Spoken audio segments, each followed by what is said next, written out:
Oke, selamat datang. Hari ini kita bakal kupas sebuah kisah yang dramatis banget dari sejarah kita. Ini bukan cuma cerita tentang raja dan kerajaan biasa loh. Ini tentang pertarungan sengit antara sebuah kesultanan yang berdaulat melawan korporasi multinasional pertama di dunia. Yup, inilah kisah perjuangan Kesultanan Banten mempertahankan kemerdekaannya. Coba bayangin sejenak ya, kita lagi di abad ke-17.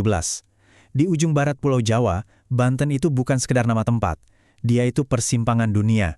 Sebuah pelabuhan internasional yang super sibuk, di mana sutra dari Tiongkok, rempah-rempah dari Maluku, sama tekstil dari India, semua diperdagangkan barang-barang dari Eropa. Pada masanya, Banten itu ya pusatnya dunia. Nah, pertanyaannya, kok bisa Banten sampai sehebat itu? Yuk kita selami babak pertama cerita kita, zaman keemasan Banten. Untuk ngerti kekuatannya, kita perlu lihat dua hal penting, pemimpinnya yang visioner dan komoditasnya yang harganya selangit. Nah, ini dia tokoh utama kita, Sultan Ageng Tirtayasa. Dia ini lebih dari sekedar penguasa biasa. Dia itu seorang visioner, seorang negarawan yang paham betul kalau kedaulatan politik itu ya cuma bisa dicapai lewat kemandirian ekonomi dan militer yang kuat. Dialah arsitek di balik puncak kejayaan Banten. Dan inilah sumber kekayaannya, lada. Mungkin sekarang kedengarannya sepele, tapi di abad ke-17, lada itu dijuluki emas hitam. Sama berharganya kayak minyak bumi hari ini. Komoditas inilah yang jadi mesin ekonomi global dan bikin orang-orang Eropa ngebet banget pengen punya. Dan permintaan inilah yang mengubah Banten dari pelabuhan regional jadi pemain kelas dunia. Tapi, ya gitu deh, kalau kita mengendalikan komoditas paling dicari di dunia, yang datang bukan cuma pedagang, predator juga ikut datang. Dan predator terbesar dari semuanya udah di depan mata. Perusahaan Hindia Timur Belanda, atau yang kita kenal sebagai VOC. Kedatangan mereka ini jadi awal dari konflik yang bakal nentuin nasib Banten. Nah, ini penting banget buat kita pahami.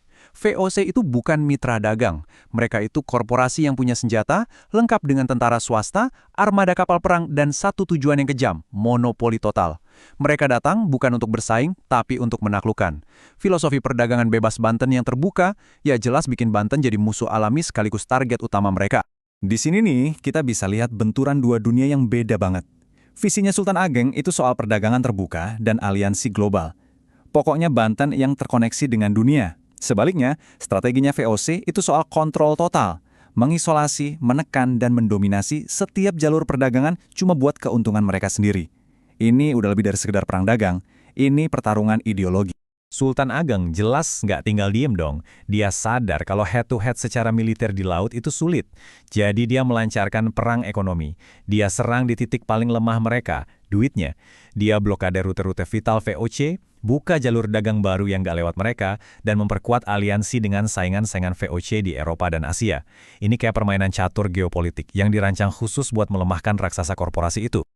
Tapi sepintar-pintarnya strategi Sultan Ageng, VOC punya senjata lain. Senjata yang nggak ditembakkan dari meriam, tapi dibisikkan di lorong-lorong kekuasaan. Karena mereka nggak bisa hancurin Banten dari luar, mereka putuskan untuk bikin Banten busuk dari dalam. Nah, disinilah ceritanya bakal berubah jadi gelap dan tragis. Pertanyaannya kan, kalau Banten sekuat itu secara ekonomi dan militer, kok bisa jatuh? Jawabannya ternyata bukan di medan perang, tapi di dalam tembok istana itu sendiri. Nah, ini dia strategi paling licik dari VOC. Mereka sadar satu-satunya kekuatan yang bisa menghancurkan Banten, ya Banten itu sendiri. Mereka mulai cari-cari celah di keluarga kerajaan, manfaatin ambisi dan keretakan yang udah ada. Dan mereka nemuin pionnya di orang yang paling gak kita duga, putra mahkotanya sendiri, Sultan Haji. Dengan bisikan janji tahta dan kekuasaan, VOC memanipulasi ambisinya sampai dia berbalik melawan ayahnya sendiri. Yang terjadi selanjutnya adalah sebuah tragedi, perang saudara yang mengadu domba Banten melawan Banten. Persatuan yang susah payah dibangun Sultan Ageng puluhan tahun hancur berantakan. Dan lewat retakan itulah, VOC akhirnya bisa masuk. Pada akhirnya, Sultan Ageng Tirtayasa ditangkap, bukan oleh VOC secara langsung, tapi sebagai akibat dari pengkhianatan putranya sendiri. Beliau mungkin kalah secara fisik, dipenjara sampai akhir hayatnya, tapi warisan perlawanannya nggak pernah bisa dipadamkan. Jadi, Sultan dikalahkan, dan Banten akhirnya di bawah kendali VOC. Tapi apa ceritanya selesai di situ?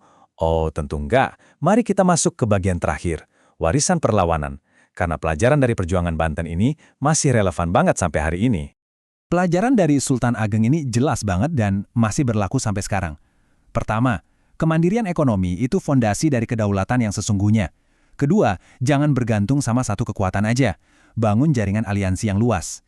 Dan yang paling penting, kedaulatan nasional itu harga mati. Nggak bisa ditawar-tawar.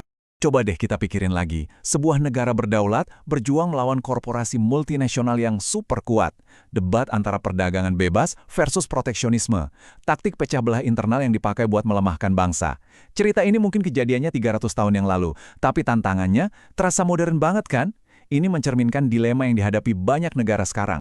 Jadi, saya mau tinggalin Anda dengan pertanyaan ini. Di tengah tekanan korporasi global dan kepentingan negara adidaya, gimana caranya sebuah bangsa bisa bertahan dan mempertahankan kemerdekaannya? Kisah Sultan Ageng Tirtayasa emang nggak ngasih jawaban yang gampang. Tapi, ini ngingetin kita semua bahwa perjuangan untuk kedaulatan adalah perjuangan